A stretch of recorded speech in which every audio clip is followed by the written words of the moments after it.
Oh yeah, so I was doing a barbell snatch off my lap, and I had it overhead, but I was sitting too far back in my chair, and without having tip bars, I almost went down. Managed to save it, but I think Nicky had a heart attack. Have you gotten better with it, like the chair, or is that something that can still happen if you? It can still happen, but like my balance and control is so much better. So I know where I need to be. So you know what, I wanna actually continue on this part of our interview, but I know the first thing we need to do is just get an idea of your story and where you're coming to us from today and sort of why we're here. So talk me through. What was the date of the accident that you had? So I broke my back the 21st of Jan 2017. Yeah. And you're a pretty capable athlete from what I understand prior to that. Like I think I've seen videos of you snatching upwards around 80, 90 kilos, and like CrossFit was a fairly big part of your life. Yeah, definitely.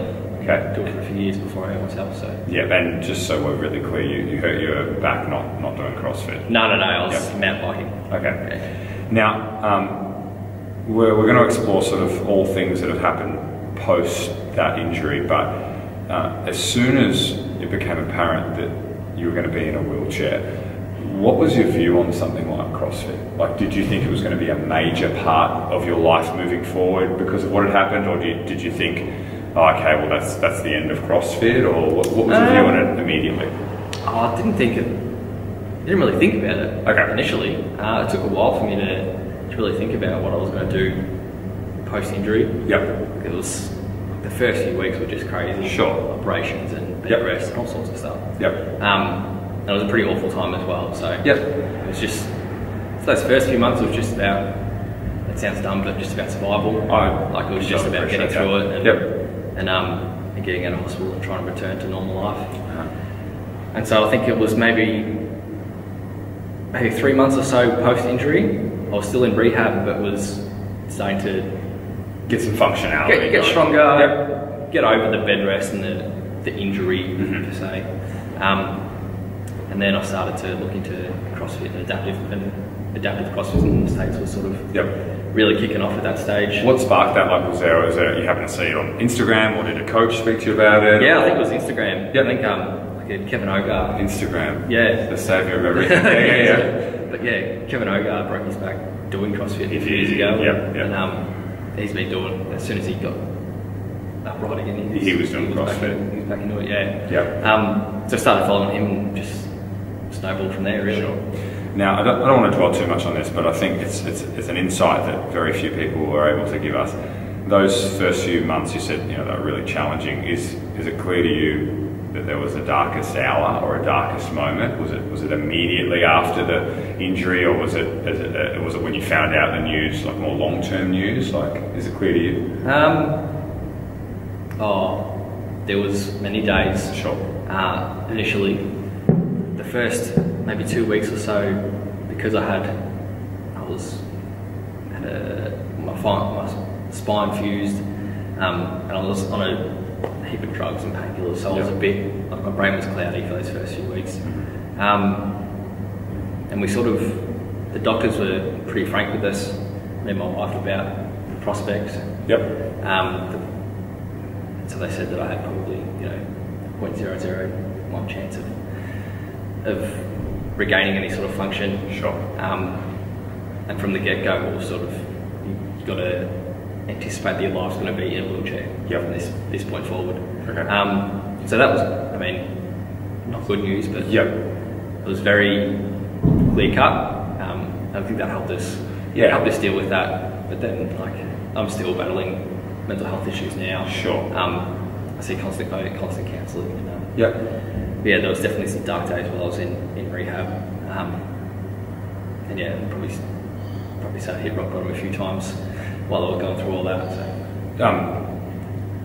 When they said to you that that's the percentage of you walking again, is that news that you had sort of expected, like based on what had been told to you up to that point, or was that somewhat of a shock? Okay. Now, just on you spoke about your wife, and you've got a beautiful family from what I've seen again on Instagram. The deliverer of all good information. Right. So you've got there's three children. There's 3 kids. And was your wife? She was pregnant when the she was 4 months pregnant. Okay. And how's that been, like being a father, I can imagine amazing, but how's that been, like what changes needed to happen from a point of view of being a father once you figured out that, hey, I'm probably going to be in a wheelchair for the rest of my life? It's something that still really bums me out, is that I can't do everything with the kids. Yep.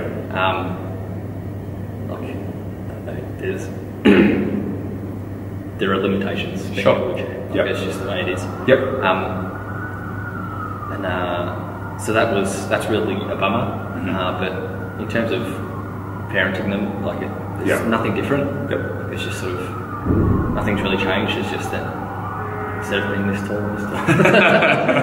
and the youngest one, she runs around the gym all the time, but she doesn't know anything other than the wheelchair. So were they old enough to understood what has happened, or has that not quite been out? Obviously, the newborn is a different scenario, but the other two. They were still pretty young and innocent, I guess, at that stage. Yep. I think they knew the severity of it Pretty because they could see the people around them, the way that we were reacting, and what was going on.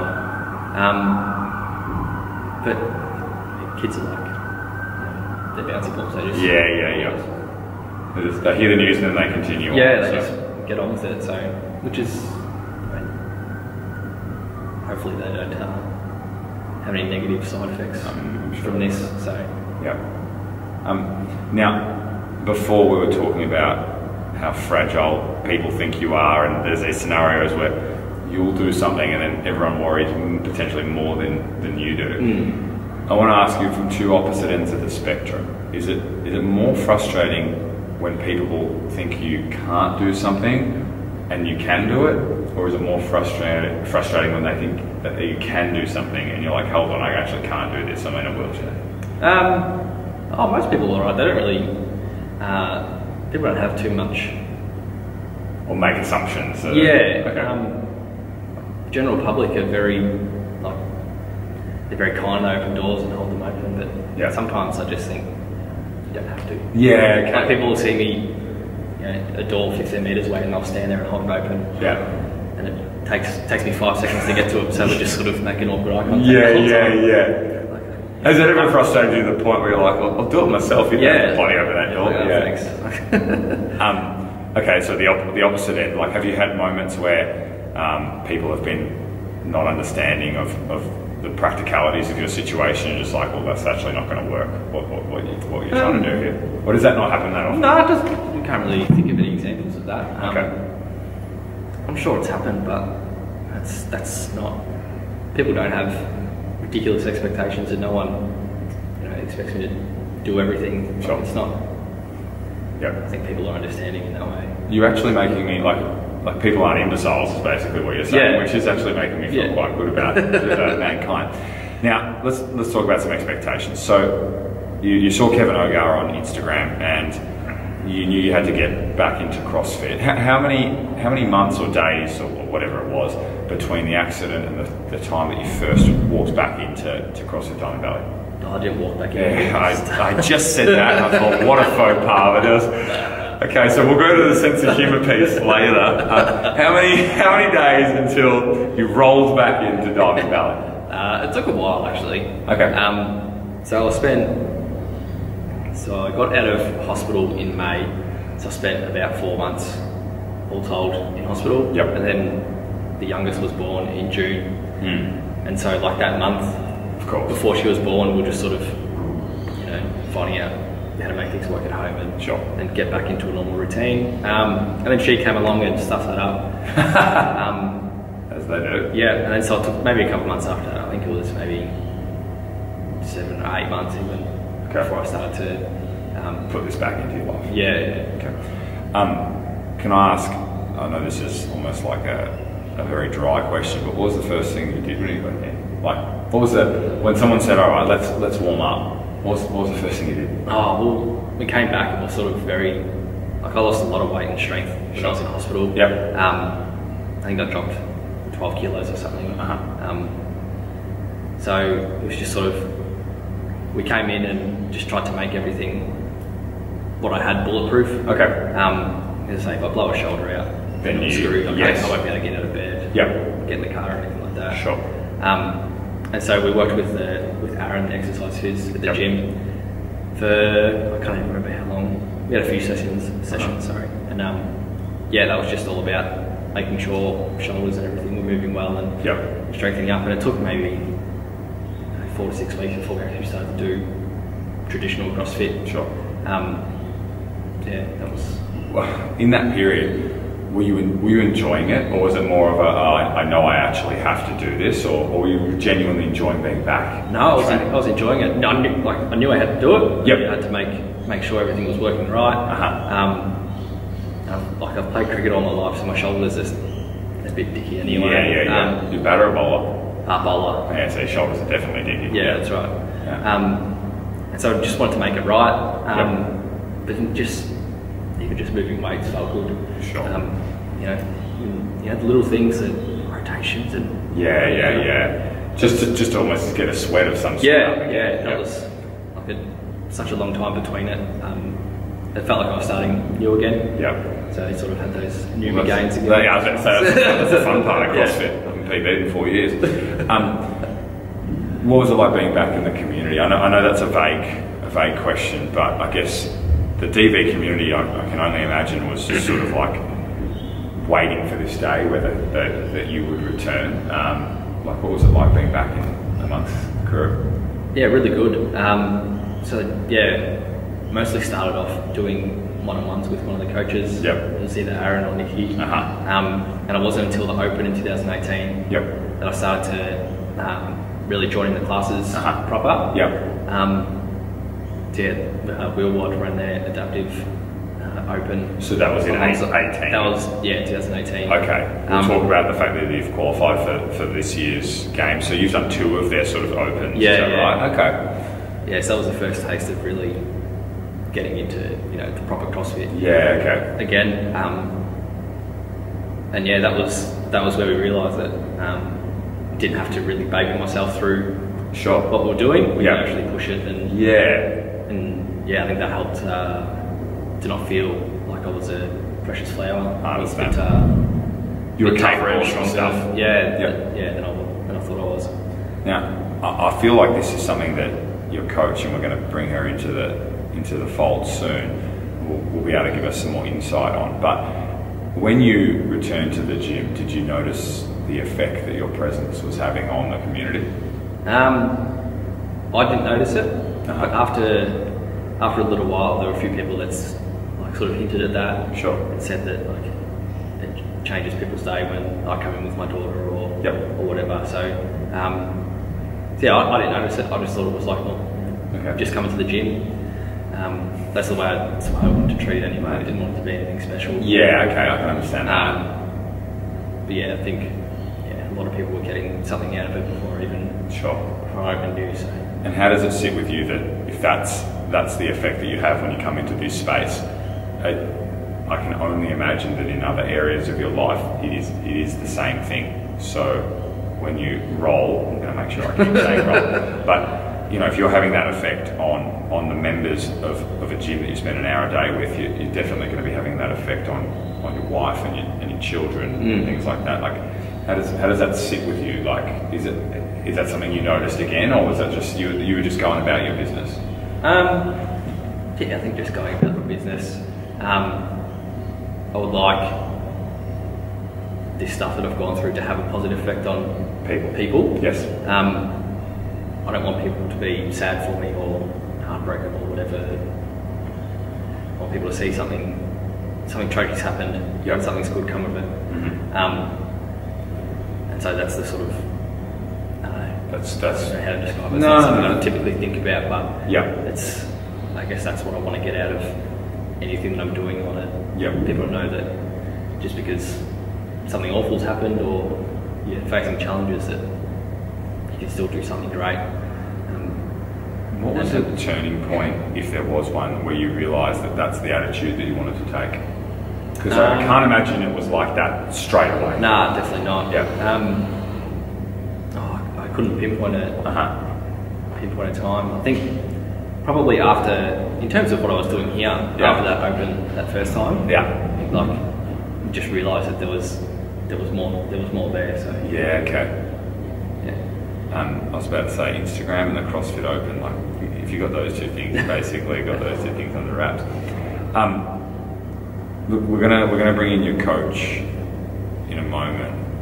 I do want to ask you though, before I bring her in, like, there must have been some pretty significant people and that were involved in helping you get through what I imagine is a pretty tough time. For me, when it comes to CrossFit, I've always thought that the movements and the intensity is important, but the community is actually what makes people stay about. Yeah. Can you talk to me briefly about how your training and your experience with CrossFit has been like fueled by the DV members and the community, as opposed to just like, oh, I want to compete in the wheelboard games? Yeah. Well, since day one, since I hurt myself, the community's been great. So like I said, my wife was 4.5 months pregnant. Yep. 2 kids, gone school age, so they were going to school. She had to deal with that. She was still working at the time. She wasn't on mat leave yet. And so the members themselves started up a food drive, and for, I think it was 5 weeks, got a big phone box full of pre-cooked meals for my wife, for the kids, because I wasn't at home obviously. And then fundraising and getting on board with Wadapalooza when I went over there, and, and people were chipping in for that. And yeah, like, it's just like, when I came back, I didn't realise that people were excited or taking something positive out of me returning to the gym. But I think once I sort of my eyes opened to that, that made me feel like I was doing something positive for them as well. It wasn't just me trying to be stronger and fitter. Well, look, mate, I can only speak from my experience in that, like, I'd never met you, but even I was looking forward to you returning to the gym. Like, the wider CrossFit community had like, at least the wider DV community, if you will, had certainly heard about it, and we were all rooting for you, no doubt about that. Do you know what? Let's take a short break. I'm going to bring your coaching, because I guess a fair bit of what I'd like to focus on is like the relationship that you've had with the coach, and sort of like how that's been positive for you, and like what the role of the coach could mean for somebody else who's going through tough times, but at a CrossFit gym and has somebody there to lean on. So we'll do that in a sec. Yeah, cool.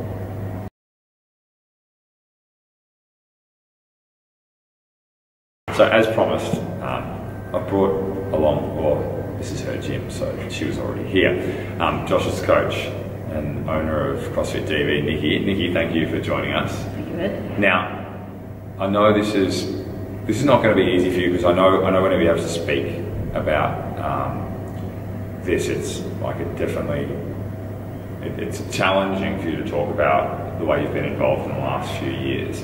But when you hear Josh speak about it, and he's so like funny and just so like frank about it, and has got such a good attitude, that must give you some positivity around the whole situation? Yeah. No, I love it, because it means there's been that much growth in the experience. Sure. So now I've just got my voice back, because you nearly wound me up. You're going to have to crack a fair few jokes. Right. So I'm hopeless. It's like, as soon as I start talking about this, obviously, because you know that it's, Josh has had a major journey, but I've also had a journey with it, and I've been very passionate about it. Yeah. Now, you've been a coach for a long time, and like, you and me both know that coaching is about investing in people. Josh was all about taking positives out of the situation. You would say that you're a better coach for this situation, 100%. are you not? Yeah, and that's like, and the community is better for this situation. Yes. And that's something like I sort of knew that already, but like, you answer that with like so emphatically that it's nice to hear that. I don't want to revisit too much of when Josh did the injury, but as soon as you heard what had happened to Josh and you knew what the likely outcome was, did you know that you'd be playing, and by you I mean you and DV, would be playing such a massive role in what he now does and who he now is? No, would be probably my initial answer to that. Yeah. But certainly, as soon as I heard about it, I pretty much, I don't even know. All I said was, whenever he's ready to come back, the door's open. Yeah. I didn't know how that was going to how that looked or Yep. how we're going to do it. Yep. But I was just like, that's just the answer. Yeah. Like I don't, and I don't even know. That just felt like it was the right thing to do. Yeah. Existing member. That's what you do. Can I ask, what was were you guys close as athlete and coach prior to this? Like, I mean, I know that's a weird question because you're the affiliate owner and coach, but there's people that are closer and not as that relationship. Oh, in comparison to now, absolutely not. Oh, yeah. That would be the appropriate answer to that. Yeah. What I do notice, and I guess I'm in somewhat of a, I can say this because I'm the host, so I get to say what I know that he doesn't quite see what he means to everybody else just yet. Yep. And I feel like you can agree with that, and I feel like you would probably say the same about her. I know that she doesn't recognise, or it still gives you some feelings when you hear him talk about you and what you've meant throughout this. Yep. So if you could just both come together and figure that out, that'd be nice for us. So talk to me briefly about, like, I know this is hard to summarise, so why like what role has Nicky played? Like, what role has the coach played? Well, it's given, like, she's probably going to get a bit. Okay, so keep it funny. Coming back and doing this it's given me the independence that I wanted when I knew that I was going to be in a chair. Yep. It's sort of like the main feelings I felt when I was very early, just after my accident, was burden. I've got a wife and 2 kids, another on the way. Like, I don't want to be this guy that has to get carried to the car. Like, and so for me to be 100% independent with everything that I can be, that was probably one of my first goals that I set for myself. Yep. And the strength and fitness and the skills that I've developed here, the correlation or the translation into real life, not everyday life, it's all there. Like, everything I do here just goes straight into my world. Sure. And so, like, Nicky, CrossFit, this gym have given me my independence and given me worthwhile quality of life. Is it a level of independence that you potentially didn't think you'd get back? Not as quickly as I did. Okay. I thought it might have taken me decades almost. Or yeah, I think like it takes. People say it takes 5 to 7 years for people to come to grips with being in a chair. I don't know if that's a mental thing or if it's a physical thing, but I feel like I'm pretty close to being there already. Only 2 and a bit years post injury, and I think this place has a lot to say about that. For sure. I'll try and keep you involved in this, Nicky, but I want to get back to that sense of burden that you feel, because I can imagine that a lot of people feel like they're a burden. And this is a CrossFit show, so let me keep it involved in CrossFit, but I find as a coach that a lot of people that are injured or unfit or need to scale, they find themselves like thinking, I'm a burden, I'm such annoying, I'm not going to go to this class, blah, blah, blah. I can imagine that a good coach like Nicky, for the things that you do need help with, she hasn't made that feel like a burden. No, not at all. Okay. No. And is that because she's skilled or because she's Nicky? Both. Okay. Yeah, she's a great coach before we even started working together. Okay. How long before did you come into I've been here for probably 2.5 years. No, maybe a bit longer now, probably like 3. Yeah, okay. Yeah, so no more than 12 months. Yeah. Of just being. I was gonna ask about exactly what I was thinking that it wouldn't have been far into your tenure as the affiliate owner. So yeah, I was just a regular member beforehand, but I still held Nicky as a coach in high regard. Yep. She's pretty switched on and knows what she's talking about. Sure. And delivers it in a very matter-of-fact fashion. I agree with that. All right, so Nick, this is going to be a tricky one for you. Ideally not in an emotional sense, but just like I think it's a tricky question. What you've done with Josh is pretty remarkable. Like, I think anyone that knows this story and hopefully is watching this can see that. How do you extract what you've done with Josh and start giving that experience to other members? Because not everyone is going to go through something like this, but we still know that CrossFit gyms can change lives. and somebody might come in and look very able-bodied and have a lot of things that are holding them back. So what's the recipe? What's the secret? If you had to teach someone else to do what you did with Josh here, where would you start? Yeah, sorry, that's a big question. Yeah, I know. Yeah. Too. I don't know. I suppose I'll answer it more broadly to start with. I think, you know, if you own a CrossFit gym, you've got the ability to be very open and have a place that's very welcoming, and it allows anyone to walk through the doors and for you to facilitate whatever that is, whether no matter what age, what people in their 70s. Down to do CrossFit kids, and then say I've got Josh in this example. So we've got a very broad range of people that have abilities in certain areas and need assistance in others. I think it's about constantly retraining myself and being out there and have that awareness piece on what is possible. Yes. Making sure that my coaching team are on board with everything that I resonate and what I would like, and then that's why I feel the service that we offer does allow anyone to walk in and we can do that. I'm lucky enough to have someone on my staff, Aaron, that started with. Josh is an exercise phys, and that obviously gave him his start. And you know, we've got a number of, and all my coaches add to myself and what I can then deliver as a group. You know how you said when Josh is ready, he can come back, our doors are open. When you said that, did you have any idea what the hell you were going to do? No. Yeah. So I guess what I'm hearing from what you're saying then is you basically have a policy of whatever you're going through, come here and we'll figure it out. And I might not even know the answer, but we'll figure out the answer. So if it needs to be, hey, we're going to just do some 30-minute PT sessions to get some awareness around what you can cut do, so then I can get you, then perhaps we get you into the group. Because it was a major thing for Josh. We were doing 2 PTs a week for a long time, and I kept saying, you know, hey, what do you think about the groups? And I'd drop it all the time. And I was like, and you can comment on this, and I could see, it was like, he didn't really comment, which meant he's not ready.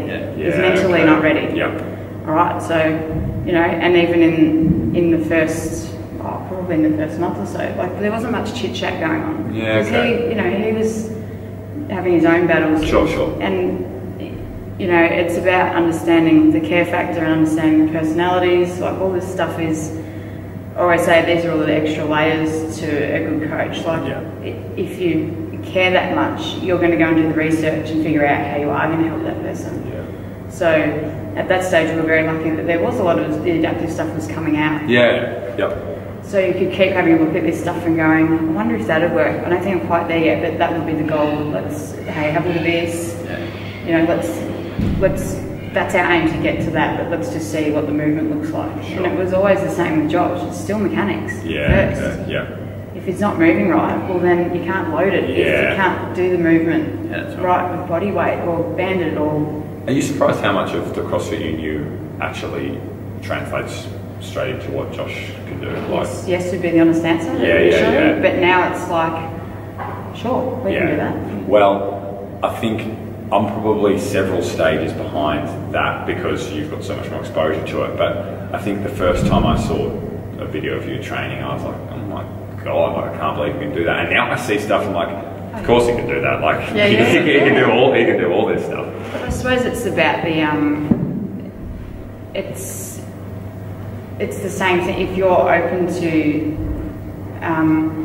I still believe that actually this is the line I usually use. It's like the only limiting factor is the ones that you place on yourself.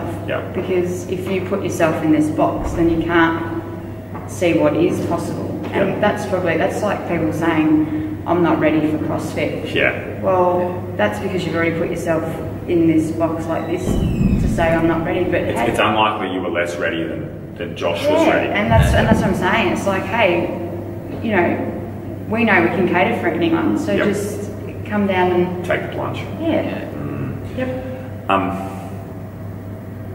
I think I'm going to circle back to it. Like I quite like this concept of you guys not seeing exactly what each other's value is. So I'm going to circle back to that.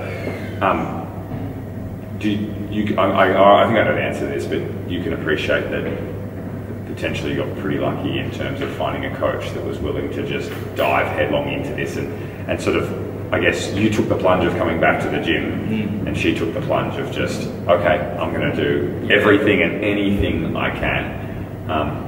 Talk to me about how much of where you're currently at is in relation to that. Yeah, it's like, it sounds corny, but it's been a journey like together. I mean, sure, we've become really close mates through it all. Like Nicky said just before, there wasn't much chit chat or banter beforehand, but now that doesn't stop. And it's like if we see something on Instagram, we flick it off to the other one and go, hey, check this out, let's give this a crack. And like there's just the friendship and the bond that we've gathered or put together. Has been awesome as well. So, do you ever give her? I don't know if you can from now on moving forward. If you don't, but do you ever see that potentially from this experience she's becoming such a good coach, and you've sort of tried to push her towards doing what she's done to you towards other people? Like, is that I'm not too sure if that question makes sense, but I guess what I'm saying is you can see the profound effect Nicky has when she invests her coaching personality or who she is as a person into you. Has that been a bit of feedback that you potentially given her? Okay. You know what? I'll reverse the question and then I'll come back. I know you've been giving him feedback on, hey, you need to tell your story and you need to start having this, you need to start realising the impact that you're having on other people. How's that gone? Like, how have you gone? I know it's weird because he's right here. Yes. But how's that been? From transferring from, hey, let's get you to do some CrossFit to, hey, you're an inspiration. So let's start telling this story. I just keep. Well, you've kind of got it. I think, I don't know if there's, well, tell me who else within 2 years of having an accident has gone to like we're going into the second major event. We've got to talk about CrossFit comp, right? So, you look at that sort of thing and now I've just totally lost my train of thought, so that's really good. No, that's okay. I feel like I'm asking some fairly challenging questions. By challenging, I mean nonsensical. How do you get Josh to see what he's starting to mean to people within the CrossFit community, and how do you make what is a really inspirational story start being of value to the entire CrossFit community? Like, are you guys trying to do some talks? Are you trying to arrange things where Josh could speak to more people? Well, it's kind of, yes, we've been talking about this, but we don't know exactly what the structure would be. Okay. And potentially there is, if the CrossFit community, maybe the local boxers are interested in something like that. Yeah. Like, why wouldn't you? Because I think that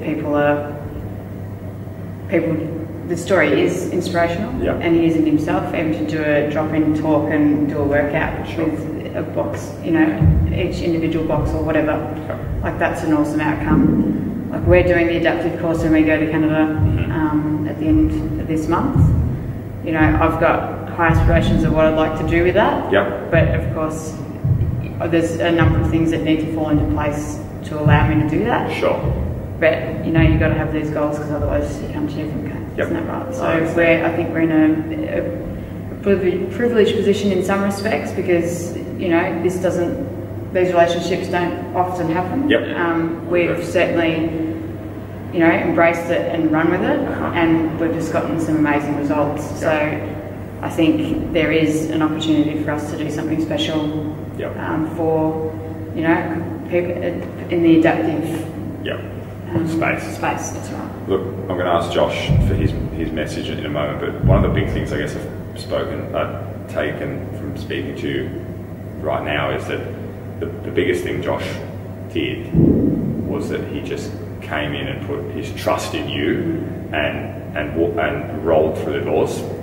I said walked again, and that was the thing that other people need to hear. Like, hey, wherever you're at, just come in and just come and see us. So if that's the thing that they're able to take from your experience of this, I think that's very valuable. What can you? And it's such a hard thing to summarise, but from this experience, what could you tell other people about getting through a challenging thing, or even if it needs to be as specific as using CrossFit to get through a challenging thing? Like, what can we take from you? Yeah, just you can do it. Like non-specific to CrossFit, like if you've gone through some awful stuff in your life, or you've got depression, or you're really struggling, you're facing some challenges. There's no shame in getting help and putting your trust in someone. You just got to be brave enough to start it. I think that's something that I've learned in the last 2 and a bit years. I didn't think that I would ever have the mental health issues that I've been dealing with since my accident, and it took me a little while to actually get any sort of help, even while I was still in the health system. And like looking back now, I wish I had started that much earlier. When did you realise that you had to be brave enough to ask for help? Sort of like when I was in hospital, I had a few moments where I was really down, and I feel like I needed help. I feel like I was just didn't want to get out of bed. The nurses would force us to get up, help us get stronger, just deal with stuff and go do rehab and that sort of thing. But I just didn't want to. And so I got help then, and that helped quite a bit. It got me out of that funk. But then I started training again, and there were a few times last year where I was pretty down and just sort of managed to get through it by myself, but then hit a really dark spot late last year, and I needed some very quick acting counselling at that stage, and it was ruining my relationships around me, which was tough. And so once I finally realised that things were worse off because of the way that I was feeling or dealing with issues, because I knew that I had to do something, to help. So you just, as soon as you recognised that this was negatively affecting you and people around you, you just asked for help. Yeah. It's pretty profound. But I don't think many people realise that that's all they need to do. Yeah, so. it was the best decision I've made, I think. Yeah. Sure. Right, we might need another break in a second. We're dry in the house here. Do you know what? There's topics we have to talk about, and I think the timing of that darkness you just spoke of. Had you qualified for Waterpalooza at that point? Yeah. Okay. So I know that the competitive ambitions, obviously they're strong, but they don't get rid of those type of feelings that you have. But talk to me about what the competitive ambitions have done for you in terms of giving you a bit of purpose. Yeah, well, that's it. It's the drive. Like competing is, I've played competitive sport my whole life. Sure. And CrossFit's a funny one where you can make it competitive if you want to, or you can just do it. Just train. Yep. And so I never really did a few comps before I hurt myself, but never really. You didn't identify as a competitor. No, okay. That's right. Yeah. It was maybe 1 or 2 a year that I'd done. So I was mostly just training for the fitness and for the fun of it in the community. And the body. And that's why we all get into it. Well timed, yeah. Thanks. Okay, so like Waterpalooza was the first big comp you qualified for. From what I can tell, you were surprised by that. Yeah. And now, how does it sit with you being called an elite athlete? I know a lot of things don't sit well with you, but that one got the best reaction. Yeah. We joke about that a bit. But you're, as far as I can tell, and without being rude to other people, I'm not too sure exactly. They're definitely in the discussion, but you're probably the best adaptive Australian CrossFitter we have. I guess so. Yeah. I mean, so when I say Rob Forte, Tia Claire Toomey, Josh Allen, like sure. how does that go? There'd be some masters. There'd be some masters and some juniors in there. So like, do you want to take that competitiveness forward and really make that a big part of who you are? Like, yeah, I mean, I'd like to. The opportunities are there, and I think I'd probably be silly to not take that chance. I agree. It's sitting there to be taken, so it's just I need to roll with it. Yeah. So talk to me, because I think there's some real practical outcomes we want from this little chat we've had for you. And Wheelwad's coming up in Canada. Mm-hmm. That's like, I think the best way to explain that, but I'll let Nicky correct me if I'm wrong, is that it's the CrossFit Games for the adaptive, and there's no able-bodied people there, is there? It's just an adaptive event. What's the I'm correct on that. Is that right? I'm pretty sure it's part of it's like a series. Okay. But Yeah. I think I'm fairly certain that the Wheelwad Games are programmed separately than the other comp that's going on. Okay. Whereas Wodapalooza was the same workouts, the same events. Yep. And everything was scaled and adapted to whichever division was doing it. I understand. Where are we at with, like, there's no professional CrossFitters out there at the moment. No. Like, they're not paid to do CrossFit. They've got sponsors and they've got people paying them, but it's obviously difficult for you to get the sponsorship from key sponsors that are around CrossFit. So most of this stuff, I know the Wodapalooza trip was funded by the box and Nicky and you doing, like, you know, chatting to people. How's that stuff going for you? The Wodapalooza that was an expensive trip. Sure. Miami's not a cheap place to go to. Yeah. Beautiful, but not cheap. Not cheap. So we were quite surprised at the costs. At the costs and the fact that people got behind us and we reached that and there was really no expense out of our pocket for that trip. I'm pretty sure. And Nicky, I might ask you, like, where do we sit right now with Wheelwad? Like, what's the scenario that we're in? Look, I'm pretty much just wanting to cover Josh's costs. Yep. Right, so we're about... And you're going to go, but you went to Wodapalooza, just so I know a lot of people know that, and you jumped across. Yep, I did, and went for that, and I'm going for this one. Yep. Look, the box, the community here, have raised so much money last time. It was just insane. It blew my mind, and that's just the nature of this place. Yep. And I hope that everyone else's gym is the same. Yep.